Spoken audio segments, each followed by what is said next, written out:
The gates stood taller than I remembered. Rusted iron woven with ivy, their curves still bearing the school's crest, Hinodi High School. Below it, a sign hung loosely by a single nail, scheduled for demolition 2039. The paint was almost gone, eaten by years of rain and silence. I pushed the gate, and it groaned like something half alive. A breeze carried the faint echo of footsteps, young, laughing, fading quickly into the mist. The schoolyard opened before me, cracked concrete paths lined with trees that had grown wild, their roots splitting old tiles like forgotten memories. Every window of the building reflected a different version of the same day. Sunlight, smoke, rain. As if time itself couldn't decide which moment to remember. So this is where time stopped breathing. Somewhere, a faint bell rang, one slow chime. It wasn't real. The tower had collapsed years ago. But the sound was enough to pull me toward the entrance. Inside, the hall smelled of dust and old chalk. Posters peeled from the walls, Cultural Festival 2012, Science Fair winners, safety drill, fire awareness. That one made me stop. The paper was blackened at the edges, as if the fire had tried to erase its own warning. Then I heard her. You came back. The air shimmered. Her reflection stood in the broken glass of a trophy case, not solid but present, light shaped by memory. You said the school still remembers me. It remembers everything, even what it never had the chance to forget. Her reflection rippled as he stepped closer, his breath fogging the glass. Behind her, other faces appeared, classmates frozen mid-smile, half erased by cracks. The hallway lights flickered to life for the first time in years. Not electric, memory. The glow painted the floor with moving shadows, footsteps of students long gone. He followed them through the corridor. Lockers stood open, uniforms still hanging inside like ghosts waiting for morning. One door was marked Class 13, but before reaching it, another caught his eye. The lab. The handle was warm. This shouldn't be possible. Your memory makes its own temperature? He opened the door. The room inside looked untouched. Beakers, test tubes, notes scattered across the counter, the last experiment preserved in dust. The blackboard still bore a formula half-written, smudged by panic. Thermal compound, control variant A. He traced the chalk lines with his finger. They flaked apart like ash. I tried to fix what I broke. You tried to change how it ended, but the parse doesn't respond to repair, only recognition. He looked up. For a heartbeat, the room flickered. The tables filled with students again, Ren laughing, Hikari waving, Arya sketching beside the window. Then fire, silent, without heat, burst from the center table, washing the room in golden light. Stop, please. This is not punishment, it's memory breathing. He stumbled backward, knocking into a chair. The vision vanished. The room fell dark again, the only light from a single candle standing on the desk. Its flame swayed, though there was no wind. The woman with the candle. She left it here for you. He picked up the candle.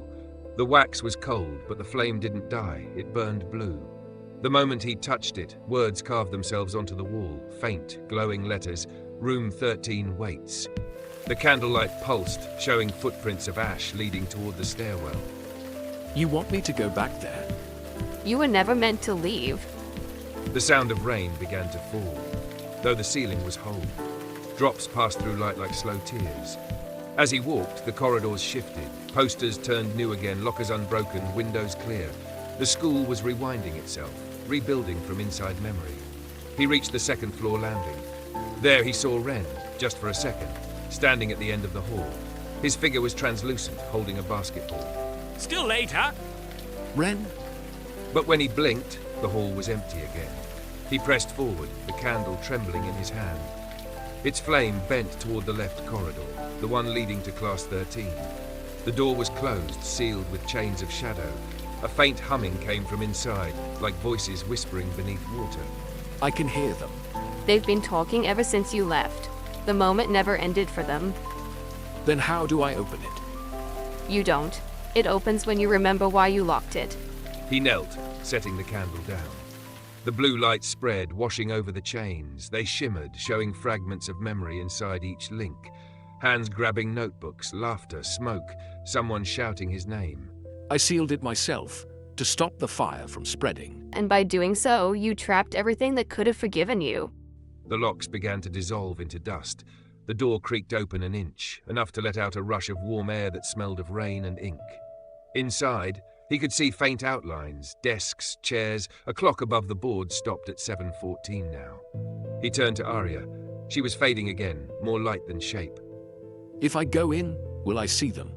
You'll see what they became when time let go. Her hand brushed his shoulder, barely there. Not all ghosts haunt. Some wait. She smiled softly and the candle went out. Darkness, then a faint golden glow from under the door, flickering like the heartbeat of the past. He pushed the door open. The classroom inside was vast, larger than before, stretching endlessly. Every desk floated slightly above the floor, papers turning in invisible wind. At the front stood a single chair, empty, facing the board. On the board, new words appeared. Final test, can you forgive time? No one ever asked me that. You never stayed long enough to listen. The voice wasn't Arya's. It was older, familiar. The librarian's.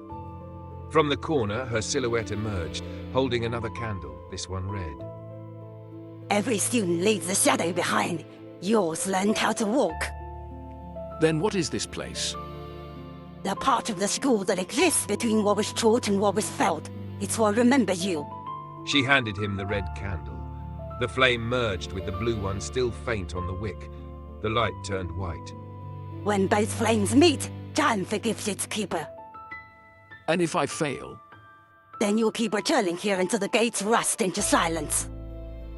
She stepped back. Kai, walk through the old gates. He looked toward the windows. They no longer showed classrooms or halls, only the open gates outside, glowing faintly through the rain. The school began to collapse silently around him, not in destruction, but in release. Walls dissolved into mist, chairs became light. Every echo of laughter, every unfinished word drifted upward, turning into soft motes like fireflies. He ran toward the light, carrying the candle. As he reached the courtyard, the rain stopped mid-fall, droplets frozen in air catching reflections of faces he'd once known. He paused, turning back. The building stood whole again, clean, new, but empty. Then, slowly, the letters above the gate faded. Hinode High School beyond time. He stepped through. Outside, the air smelled of wet earth and morning. The candle in his hand burned steady, no longer blue or red, clear white.